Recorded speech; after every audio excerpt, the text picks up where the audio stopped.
Yeah, it's great to be back. Look, you saw it the other night in the debate, and you've seen it throughout this, that Kamala Harris has a vision of a way forward that impacts middle Americans, whether that's the ability to own a home, whether it's keeping caps on prescription drugs, or it's making sure that those everyday things like groceries are more affordable, and doing it with a sense of all of us are in this, a sense of hopefulness in our politics, a sense of we can create manufacturing jobs here. I keep talking about in Michigan, especially, who knows it, under Donald Trump, we lost over 250,000 jobs. We've already seen under Vice President Harris's leadership, 410,000 jobs have come back, many of those in manufacturing, which we know is the heart and soul of labor country. It's the heart and soul of the United Auto Workers. And I think our message here is that our politics don't have to be negative, and America has always taken on the toughest challenges. So I think being here, I'm feeling that energy. I'm feeling people are getting engaged. They're picking up the phone. They're talking to their neighbors and feeling really hopeful about it. Yeah.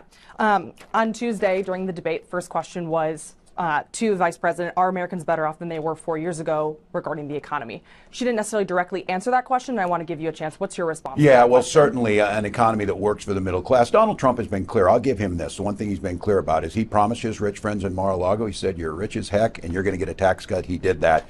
He didn't. He decimated the middle class. He made it more difficult. He put, more burdens on middle class folks. He doesn't have any plan for things like child care in an economy that matters to people. And the issue is as we came out of COVID, which Donald Trump horribly mismanaged, and I say that as a governor who understood it, we had to rebuild, and that's exactly what she's done. And we have now this new way forward. Certainly it makes a case to Michigan voters that they have an opportunity to see themselves reflected in these policies, not just a very few at the top. So this idea of home ownership, as I said, for many of us, that's such foundational to who we are. For these folks on Wall Street, it's just a commodity to be traded. And I think that's Donald Trump has sided with those folks. Kamala Harris is siding with folks right in the middle, folks who go every day to make an honest day's work and should be paid an honest day's salary. I hear from a lot of people, I just want my gas and my groceries to be cheaper.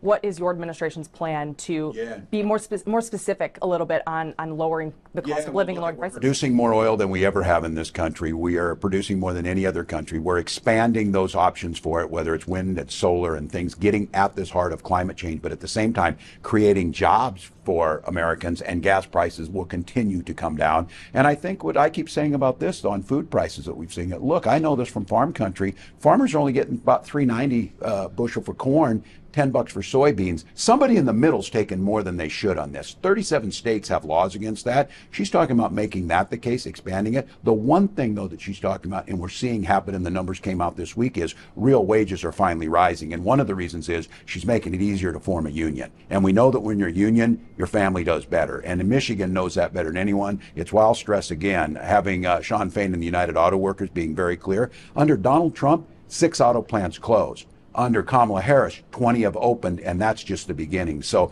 this opportunity to make the choice there about raising your wages, getting a handle on the prices of things, but also those things that really matter to you, like your schools and infrastructure. I was in Congress when Donald Trump was trying to make the case about Infrastructure Week.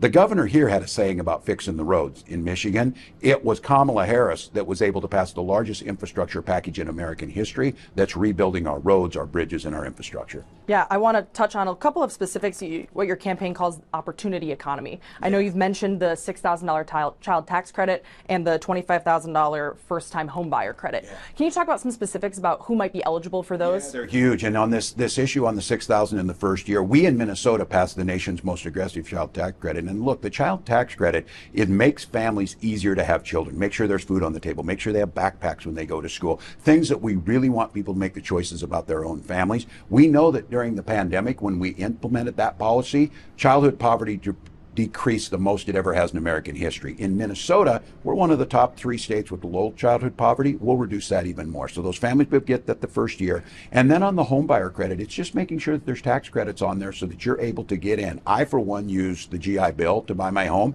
For most of us, the barrier to home ownership, the biggest one is that down payment piece of it. She's also, though, taking it further to incentivizing builders to build 3 million new starter homes for folks, making sure that we're working with local folks about how is it easier to permit some of these homes, get them in there. And again, as I say, that home is a place where you gather with your children after school.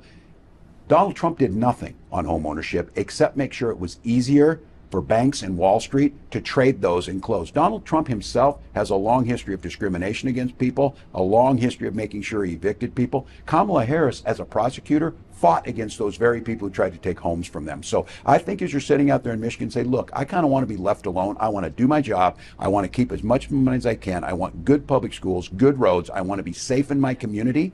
That's the opportunity economy. Yeah. Last question I'll ask you is, we're in Michigan. The uncommitted vote, kind of stemmed in our state. 101,000 people voted in the presidential primary uncommitted. And I know just yesterday, the abandoned Biden campaign relaunched as abandoned Harris. They're encouraging people to vote third party or no one at all. What is your message to those voters, especially here in Michigan, when it could be a razor-thin margin? Well, the message is that there's clear two choices on this. And look, as we're moving up on October 7th, the year of the Hamas terrorist attack, the unconscionable attack on Israel, Kamala Harris has been clear. She'll defend Israel's right to defend itself, making sure, though, that we need to get a ceasefire that returns these hostages as part of that, and understands that the human suffering that's happening in Gaza has to end. That's why she's the person to move us towards a two-state solution where Israel can be protected, we get our hostages back, and Gaza can be self-determined. And I would ask those folks, Donald Trump is offering you nothing, and in addition to everything else he will do to your community, this is the guy that said he would have a Muslim ban. This is the guy who told members of Congress that they would be sent back somewhere else because they were Muslim. That is not in your best interest. Kamala Harris's plan makes sure that everyone is seen, heard, and valued.